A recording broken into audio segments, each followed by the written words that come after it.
चौथा जब नवरात्र हो कुष्मांडा को ध्याती, जिसने रचा ब्रह्मांड ये पूजन है करवाते। आदि शक्ति कहते जिन्हें अष्टभुजी है रूप, इस शक्ति के तेज से कहीं छाव कहीं धूप। या देवी सर्वभूतेषु माँ कुष्मांडा रूपेण संस्थिता, नमस्तस्यै नमस्तस्यै नमस्तस्यै नमो नमः। ओम नमः शिवाय। जय माता दी। प्रिय भक्त जनों, आज गुप्त नवरात्रि का चौथा दिन है और आज के दिन महाविद्या माँ भुवनेश्वरी और माता कुष्मांडा की पूजा अर्चना की जाती है। 10 महाविद्याओं में से देवी भुवनेश्वरी को चौथे स्थान पर पूजा जाता है। पुत्र प्राप्ति की कामना से भी देवी भुवनेश्वरी की पूजा की जाती है। अपने नाम के अनुरूप ही ये पूरे तीनों लोकों की स्वामिनी हैं। प्रकृति से संबंधित होने के कारण देवी की तुलना मूल प्रकृति से भी की जाती है।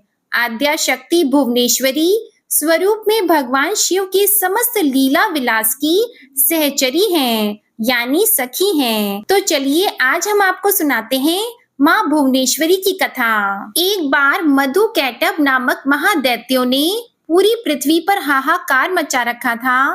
तब सभी देव मिलकर भगवान श्री विष्णु के पास गए और उनको अपनी निद्रा का त्याग करने के लिए प्रार्थना करने लगे, ताकि वे जल्दी से उठकर मधु कैटभ को मारकर उनकी रक्षा करें। भगवान श्री विष्णु ने निद्रा का त्याग किया तथा जागृत हुए और उन्होंने 5000 वर्षों तक मधु कैटभ नामक दैत्यों से युद्ध किया।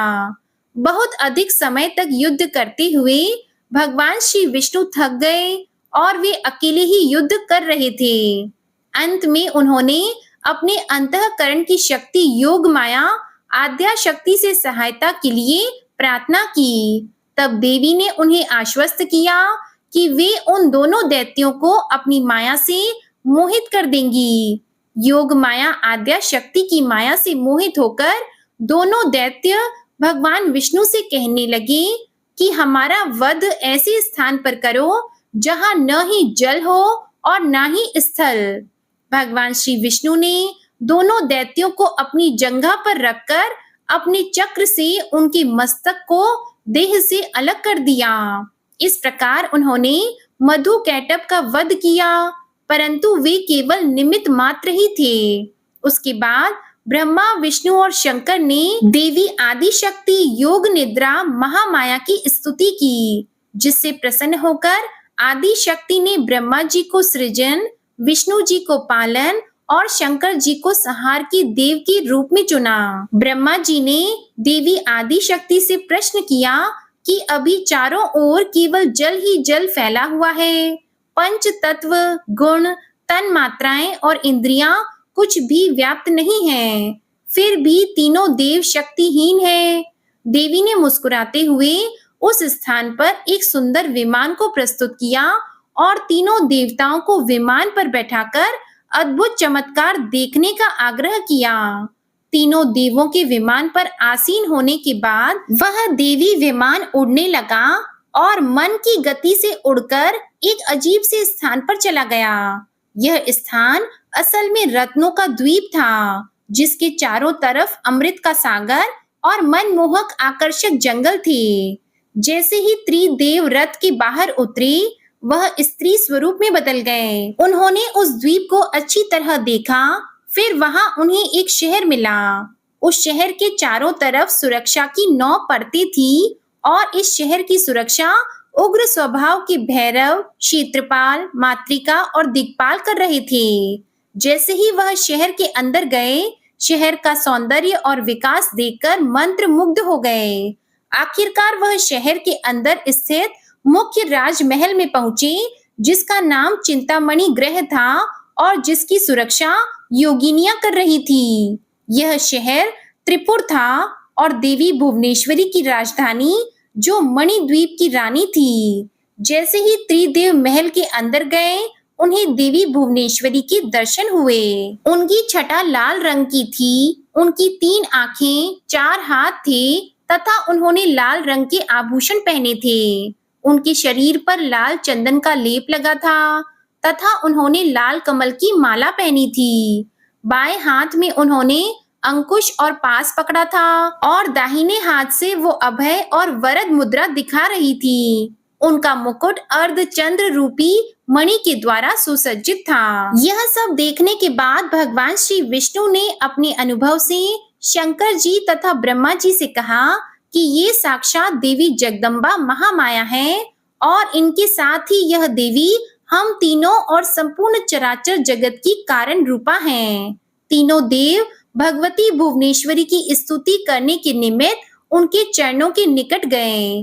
तीनों देवों ने देवी के चरण कमल के नख में संपूर्ण जगत को देखा और ये सब देखने के बाद त्रिदेव यह समझ गए कि देवी संपूर्ण ब्रह्मांड की जननी है। माँ भुवनेश्वरी को आदि शक्ति और मूल प्रकृति भी कहा गया है। भुवनेश्वरी देवी ही शताक्षी और शाकंभरी नाम से प्रसिद्ध हुई। कहते हैं कि इन्होंने ही दुर्गमासुर का वध भी किया था। इन्हें काल की जन्मदात्री भी कहते हैं। इनकी मुख्य आयुध अंकुश और पाश हैं। आदि शक्ति भुवनेश्वरी माँ का स्वरूप सौम्य और अंग कांति अरुण है। देवी भुवनेश्वरी के एक मुख है, 4 हाथ हैं। 4 हाथों में गदा शक्ति का राजदंड व्यवस्था का प्रतीक है। माला नियमितता और आशीर्वाद मुद्रा प्रजा पालन की भावना का प्रतीक है। आसन शासन पीठ सर्वोच्च सत्ता की प्रतीक है। इस प्रकार सर्वस्वरूपा मूल प्रकृति ही भुवनेश्वरी है, जो विश्व को वमन करने के कारण वामा, शिवमय होने से ज्येष्ठा और कर्म नियंत्रण का फल दान करने और जीवों को दंडित करने के कारण रौद्री भी कही जाती है। भगवान शिव का वाम भाग ही देवी भुवनेश्वरी कहलाता है। भुवनेश्वरी के संग से ही भुवनेश्वर सदाशिव को सर्वेश होने की योग्यता प्राप्त होती है। महानिर्वाण तंत्र के अनुसार समस्त महाविद्या एवं भगवती भुवनेश्वरी की सेवा में सदा संलग्न रहती है। 7 करोड़ महामंत्र इनकी सदा ही आराधना करते हैं। प्रेम से बोलिए माँ भुवनेश्वरी की जय। ओम नमः शिवाय। जय माता दी। प्रिय भक्त जनों, अब आप बड़ी ही श्रद्धा के साथ प्रसन्न चित्त मन से माता कुष्मांडा की कथा को सुनिए। कौशल देश में सुशील नाम का एक निर्धन ब्राह्मण रहता था। प्रतिदिन मिलने वाली भिक्षा से वह अपने परिवार का भरण पोषण करता था। उसके कई बच्चे थे। प्रातःकाल वह भिक्षा लेने घर से निकलता और सायंकाल लौट आता था। देवताओं, पितरों और अतिथियों की पूजा करने के बाद आश्रित जन को खिलाकर ही वह स्वयं भोजन ग्रहण करता था। इस प्रकार भिक्षा को वह भगवान का प्रसाद समझकर स्वीकार करता था। इतना दुखी होने पर भी वह दूसरों की सहायता के लिए सदैव तत्पर रहता था। यद्यपि उसके मन में अपार चिंता रहती थी, फिर भी वह सदैव धर्म कर्म में लगा रहता था। अपनी इंद्रियों पर उसका पूर्ण नियंत्रण था। वह सदाचारी, धर्मात्मा और सत्यवादी था। उसके हृदय में कभी क्रोध, अहंकार और ईर्ष्या जैसे तुच्छ विकार उत्पन्न नहीं होते थे। एक बार उसके घर के पास सत्यव्रत नामक एक तेजस्वी ऋषि आकर ठहरे। वे एक प्रसिद्ध तपस्वी थे। मंत्रों और विद्याओं का ज्ञाता उनके समान आसपास दूसरा कोई नहीं था। शीघ्र ही अनेक व्यक्ति उनके दर्शनों को आने लगे। सुशील के हृदय में भी उनसे मिलने की इच्छा जागृत हुई और वह उनकी सेवा में उपस्थित हुआ। सत्यव्रत को प्रणाम कर वह बोला, ऋषिवर, आपकी बुद्धि अत्यंत विलक्षण है। आप अनेक शास्त्रों, विद्याओं और मंत्रों के ज्ञाता हैं। मैं एक निर्धन, दरिद्र और असहाय ब्राह्मण हूँ। कृपया मुझे बताइए कि मेरी दरिद्रता किस प्रकार समाप्त हो सकती है। उसने आगे कहा कि मुनिवर, आपसे यह पूछने का केवल इतना ही अभिप्राय है कि मुझ में कुटुंब का भरण पोषण करने की शक्ति आ जाए। धन के अभाव के कारण मैं उन्हें समुचित सुविधाएं और अन्य सुख नहीं दे पा रहा हो। हे दया निधान, तप, दान, व्रत, मंत्र अथवा जप, आप कोई ऐसा उपाय बताने का कष्ट करें जिससे कि मैं अपने परिवार का यथोचित भरण पोषण कर सकूं। मुझे केवल इतने ही धन की इच्छा है जिससे कि मेरा परिवार सुखी हो जाए। यह सुनकर सत्यव्रत ऋषि ने सुशील को भगवती दुर्गा की महिमा बताते हुए नवरात्रि व्रत करने का परामर्श दिया।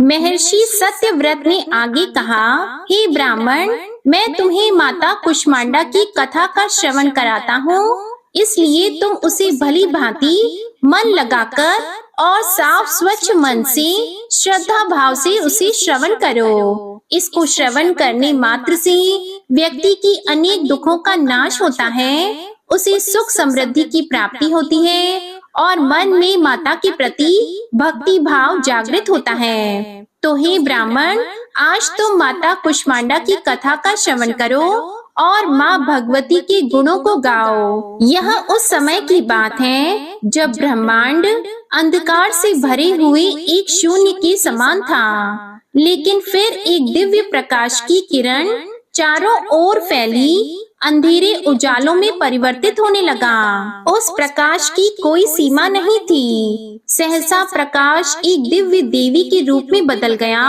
वह कोई और नहीं बल्कि स्वयं देवी कुष्मांडा थी। अपनी मंद हल्की हंसी के साथ अंड यानी ब्रह्मांड को उत्पन्न करने के कारण इस देवी को कुष्मांडा नाम से संबोधित किया गया। देवी कुष्मांडा की मुख मुस्कान के कारण ब्रह्मांड का जन्म हुआ है। हे ब्राह्मण, उन्होंने ही पृथ्वी, सभी ग्रहों, चंद्र, सूर्य, तारे और आकाश तथा आकाश गंगाओं को अस्तित्व में लाया। संसार में जीवन बनाए रखने के लिए सूर्य देवता की आवश्यकता थी, तो माता कुष्मांडा ने अपने आप को सूर्य में समाहित कर दिया। सूर्य संसार में जीवन का पर्याय है, तो देवी उनकी शक्ति है। माता कुष्मांडा ही समस्त जीवन का स्रोत है। जब वह सूर्य भगवान के मूल में रहती है, तो देवी का अलौकिक तेज दिनकर को जीवन प्रदान करने की क्षमता देती है। कुष्मांडा देवी के बिना सूर्य शक्तिहीन है। यह देवी की ही शक्ति है। कुष्मांडा देवी ही शक्तिशाली है। इनसे ही जग रोशन है। यह केवल एकमात्र ऐसी देवी है जो सूर्य मंडल के भीतर के लोक में निवास करती हैं। इनकी पूजा करके व्यक्ति अनेक कष्टों और पापों को दूर कर सकता है। हे ब्राह्मण सुशील, माता कुष्मांडा की स्तुति करने से आयु, यश, शक्ति, बुद्धि इन सब का विकास होता है और साथ ही सभी रोगों से मुक्ति मिलती है। सभी तरह की नकारात्मक शक्तियाँ दूर हो जाती हैं और सभी तरह के कष्ट और समस्याओं का समाधान होता है। इनकी पूजा करने से सुख, समृद्धि और उन्नति प्राप्त होती है।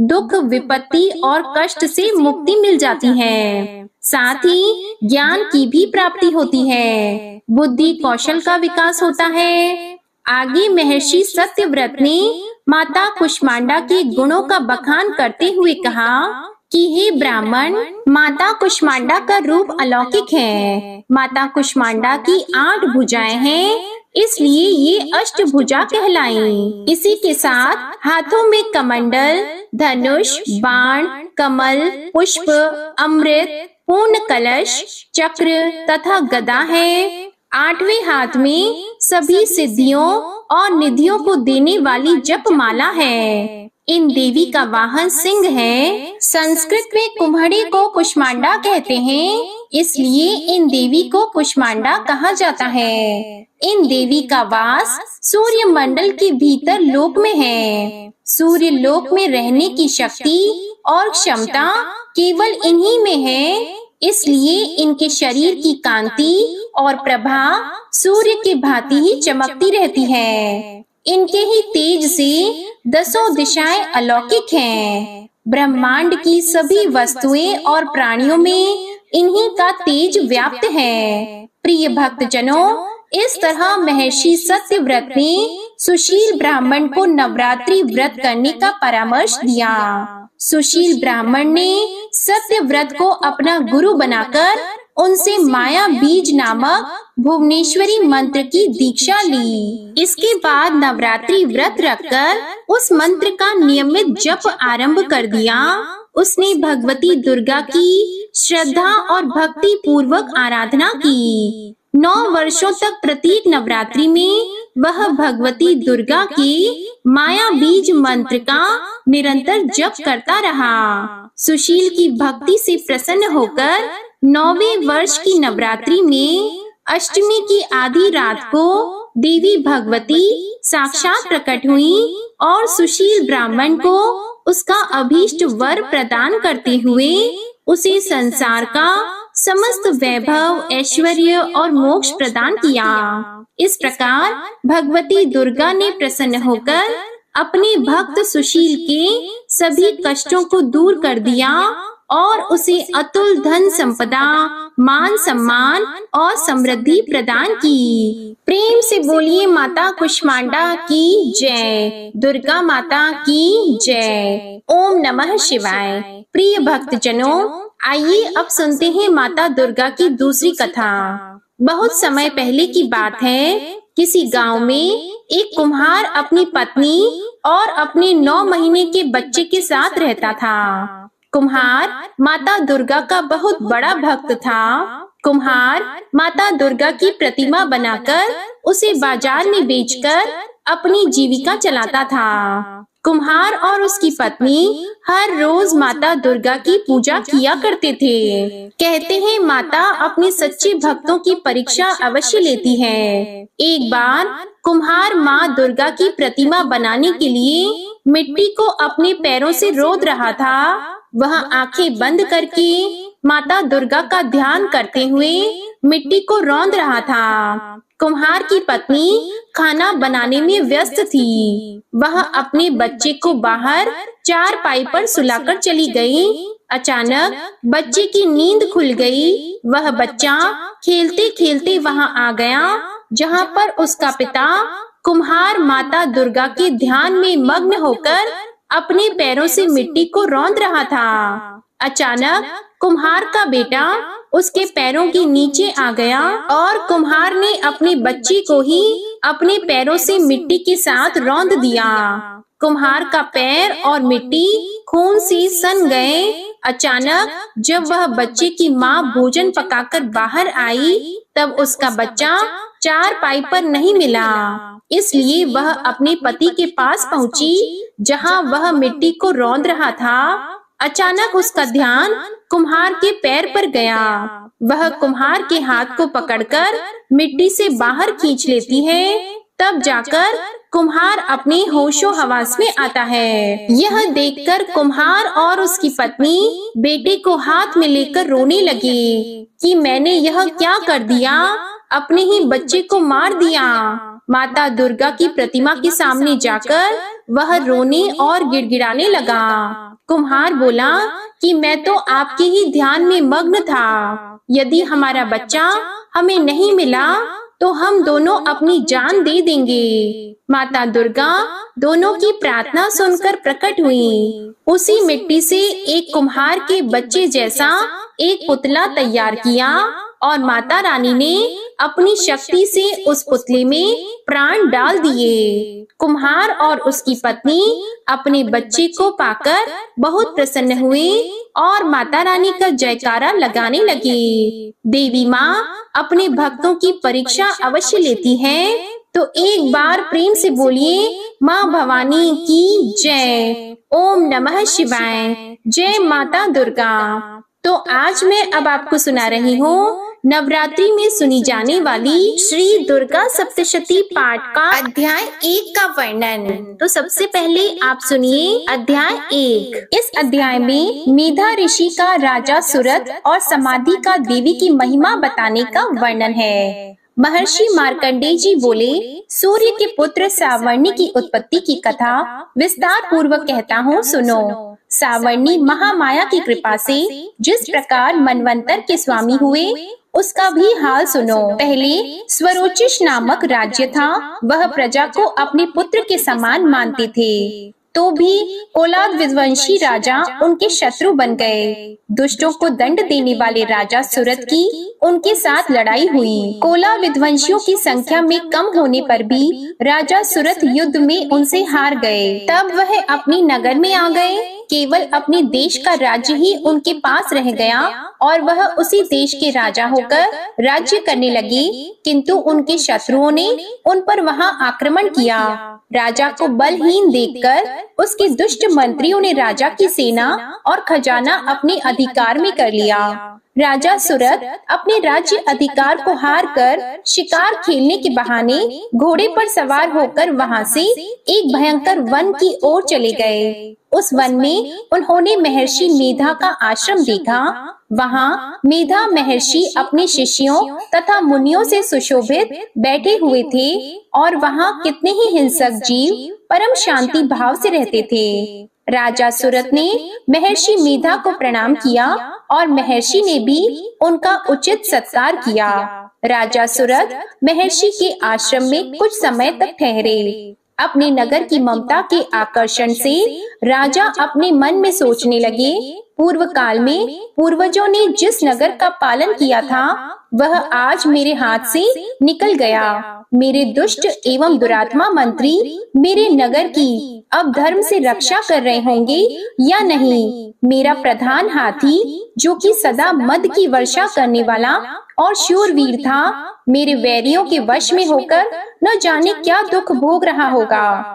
मेरे आज्ञाकारी नौकर जो मेरी कृपा से धन और भोजन पाने से सदैव सुखी रहते थे और मेरे पीछे पीछे चलते थे, वह अब निश्चय ही दुष्ट राजाओं का अनुसरण करते होंगे तथा मेरे दुष्ट एवं दुरात्मा मंत्रियों द्वारा व्यर्थ ही धन को व्यय करने से संचित किया हुआ मेरा खजाना एक दिन अवश्य खाली हो जाएगा। इस प्रकार की बहुत सी बातें सोचता हुआ राजा निरंतर दुखी रहने लगा। एक दिन राजा सुरत ने महर्षि मेधा के आश्रम के निकट एक वैश्य को देखा। राजा ने उससे पूछा, भाई तुम कौन हो? यहाँ तुम्हारे आने का क्या कारण है? और तुम मुझे शोकग्रस्त अनमने से दिखाई देते हो, इसका क्या कारण है? राजा के यह नम्र वचन सुनकर वैश्य ने महाराज सुरत को प्रणाम करके कहा। वैश्य बोला, राजन मेरा नाम समाधि है। मैं धनियों के कुल में उत्पन्न एक वैश्य हूँ। मेरे दुष्ट स्त्री पुत्र आदिकों ने लोभ से मेरा सब धन छीन लिया है और मुझे घर से निकाल दिया है। मैं इस तरह से दुखी होकर इस वन में चला आया हूँ और यहाँ रहता हुआ मैं इस बात को भी नहीं जानता कि अब घर में इस समय सब कुशल हैं या नहीं। यहाँ मैं अपने परिवार का आचरण संबंधी कोई समाचार भी नहीं पा सकता कि वह घर में इस समय कुशल पूर्वक है या नहीं। मैं अपने पुत्रों के संबंध में यह भी नहीं जानता कि वह सदाचारी है या दुराचार में फंसे हुए हैं। राजा बोले, जिस धन के लोभी स्त्री पुत्रों ने तुम्हें घर से निकाल दिया है, फिर भी तुम्हारा मन उनसे क्यों प्रेम करता है? वैश्य ने कहा, मेरे विषय में आपका ऐसा कहना ठीक है, किंतु मेरा मन इतना कठोर नहीं है। यद्यपि उन्होंने धन के लोभ में पड़कर पितृ स्नेह को त्याग कर मुझे घर से निकाल दिया है, तो भी मेरे मन में उनके लिए कठोरता नहीं आती। हे महामते, मेरा मन फिर भी उनमें क्यों फंस रहा है? इस बात को जानता हुआ भी मैं नहीं जान रहा। मेरा चित्त उनके लिए दुखी है। मैं उनके लिए लंबी लंबी सांसें ले रहा हूँ। उन लोगों में प्रेम नाम को नहीं है, फिर भी ऐसे निस्नेहियों के लिए मेरा हृदय कठोर नहीं होता। महर्षि मार्कंडेय जी ने कहा, हे ब्राह्मण, इसके पश्चात महाराज सुरत और वह वैश्य दोनों महर्षि मेधा के समीप गए और उनके साथ यथा योग्य न्याय संभाषण करके दोनों ने वार्ता आरंभ की। राजा बोले, हे भगवान, मैं आपसे एक बात पूछना चाहता हूँ, सो आप कृपा करके मुझे बताइए। मेरा मन अधीन नहीं है, इससे मैं बहुत दुखी हूँ। राज्य धन आदि की चिंता अभी तक मुझे बनी हुई है और मेरी यह ममता अज्ञानियों की तरह बढ़ती ही जा रही है। और यह समाधि नामक वैश्य भी अपने घर से अपमानित होकर आया है। इसके स्वजनों ने भी इसे त्याग दिया है। स्वजनों से त्यागा हुआ भी यह उनसे हार्दिक प्रेम रखता है। इस तरह हम दोनों ही दुखी हैं। हे महाभाग, उन लोगों के अवगुणों को देखकर भी हम दोनों के मन में उनके लिए ममता जनित आकर्षण उत्पन्न हो रहा है। हमारे ज्ञान रहते हुए भी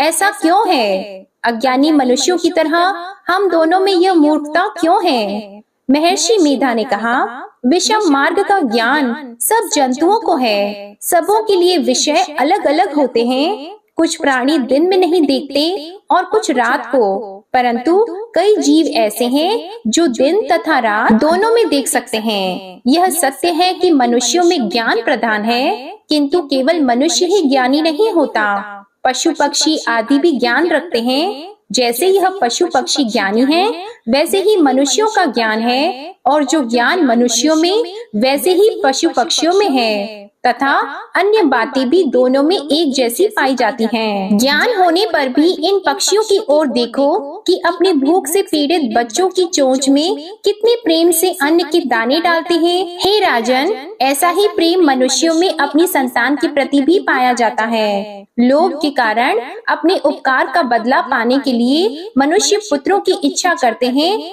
और इस प्रकार मोह के गड्ढे में गिरा करते हैं। भगवान श्री हरि की जो माया है, उसी से यह संसार मोहित हो रहा है। इसमें आश्चर्य की कोई बात नहीं, क्योंकि वह भगवान विष्णु की योग निद्रा है। यह माया ही तो है जिसके कारण संसार मोह में जकड़ा हुआ है। यही महामाया भगवती देवी ज्ञानियों के चित्त को बलपूर्वक खींचकर मोह में डाल देती है और उसी के द्वारा संपूर्ण जगत की उत्पत्ति होती है। यही भगवती देवी प्रसन्न होकर मनुष्य को मुक्ति प्रदान करती है। यही संसार के बंधन का कारण है तथा संपूर्ण ईश्वरों की भी स्वामिनी है। महाराज सुरत ने पूछा, भगवान, वह देवी कौन सी है जिसको आप महामाया कहते हैं?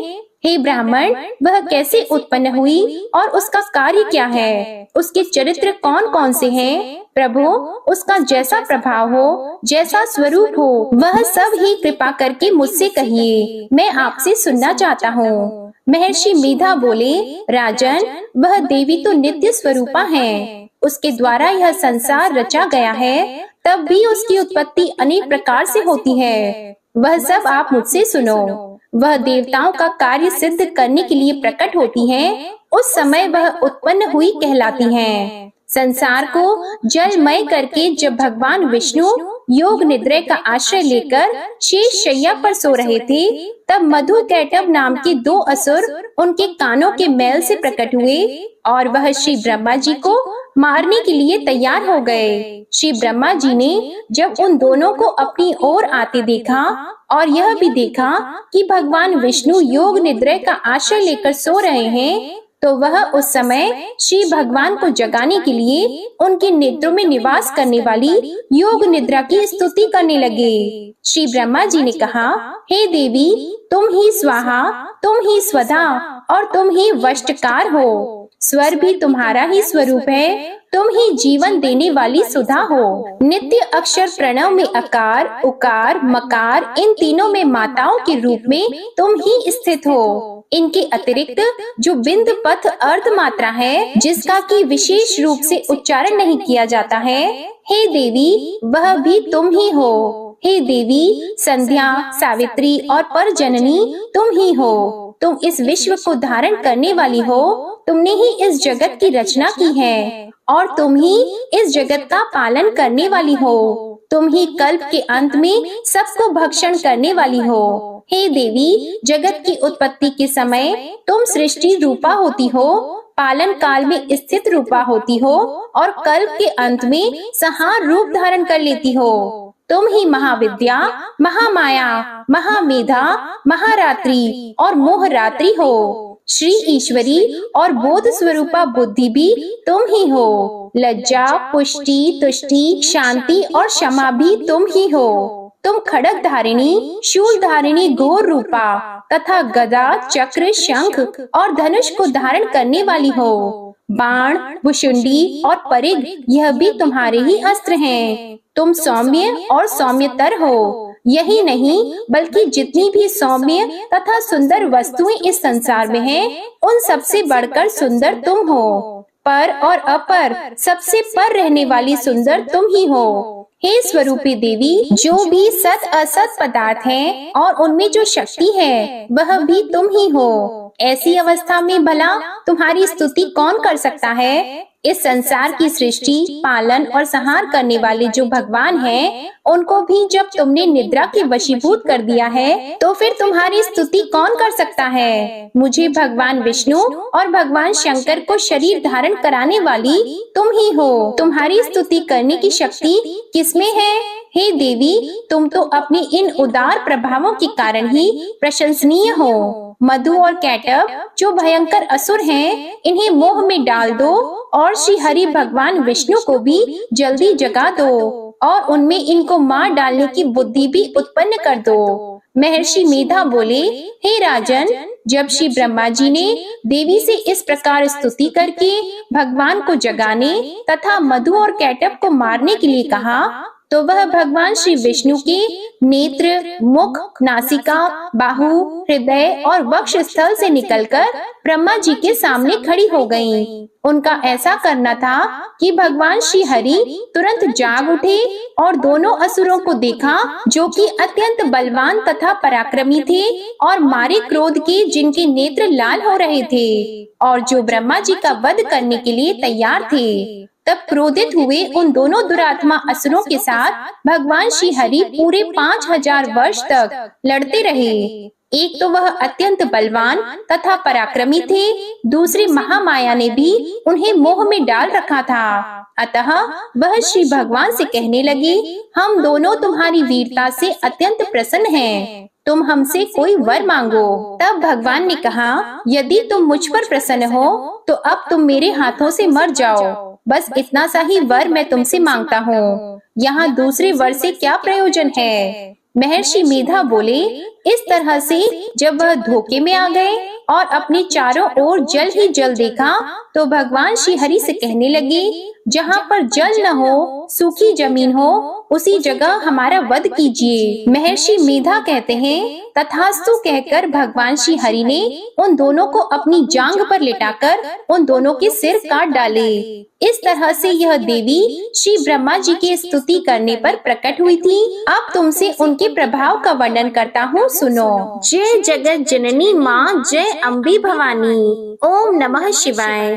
प्रिय भक्त जनों, प्रथम अध्याय का पाठ समाप्त हुआ। अब आप सुनिए दुर्गा चालीसा पाठ। नमो नमो दुर्गे सुख करनी, नमो नमो दुर्गे दुख हरनी। निरंकार है ज्योति तुम्हारी, तिहु लोक फैली उजियारी। शशि ललाट मुख महाविशाला, नेत्र लाल भ्रिकुटी विकराला।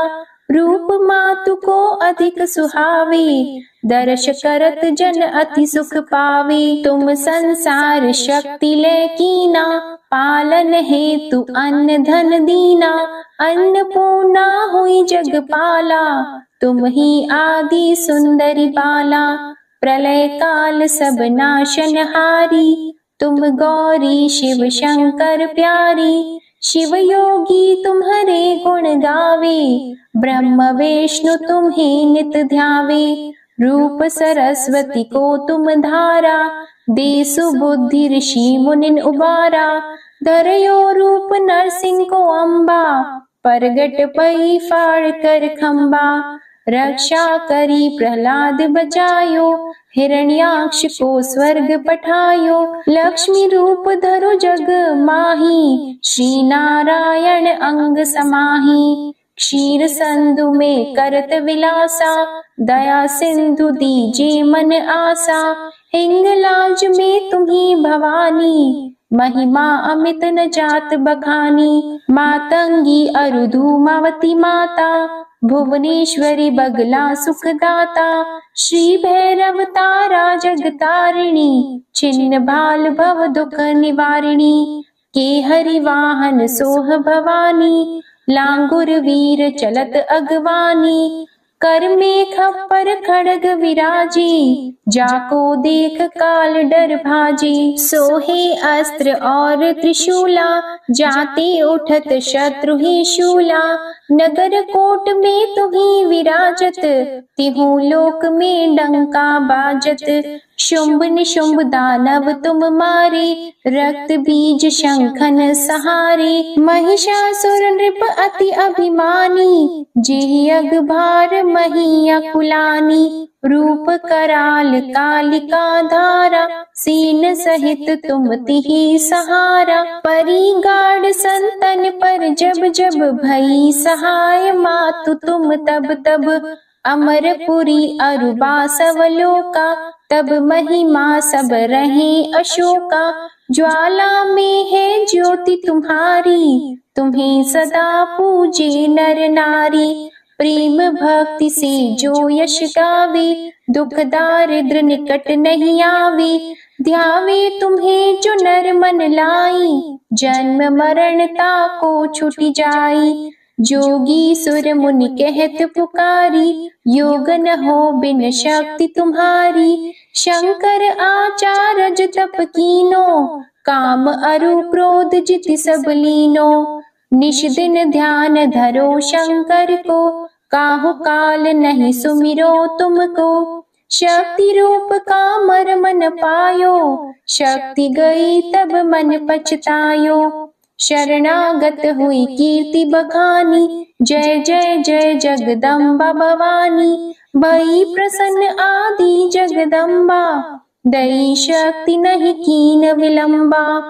मोको मातु कष्ट अति घेरो, तुम बिन कौन हरे दुख मेरो। आशा तृष्णा निपट सतावे, मोह मदादिक सब बिनशावे। शत्रु नाश कीजे महारानी, सुमिरो एक चित तुम्हें भवानी। करो कृपा हे मातु दयाला, रिद्धि सिद्धि दे करहु निहाला। जब लगी ज्यों दया फल पाऊं, तुम्हरो यश मैं सदा सुनाऊं। दुर्गा चालीसा जो कोई गावे, सब सुख भोग परम पद पावे। देवी दास शरण निज जानी, करहु कृपा जगदम्बा भवानी। श्री दुर्गा चालीसा समाप्त होती है। प्रेम से बोलिए माँ अम्बे की जय। आप सभी भक्त जनों को आज की ये कथा पसंद आए तो वीडियो को लाइक कीजिएगा, शेयर कीजिएगा, कमेंट में माता भुवनेश्वरी और माता कुष्मांडा की जय लिखिएगा और हमारे चैनल आध्यात्मिक सागर को सब्सक्राइब जरूर कीजिएगा। प्रेम से बोलिए माँ अम्बे की जय। ओम नमः शिवाय। जय माता दी।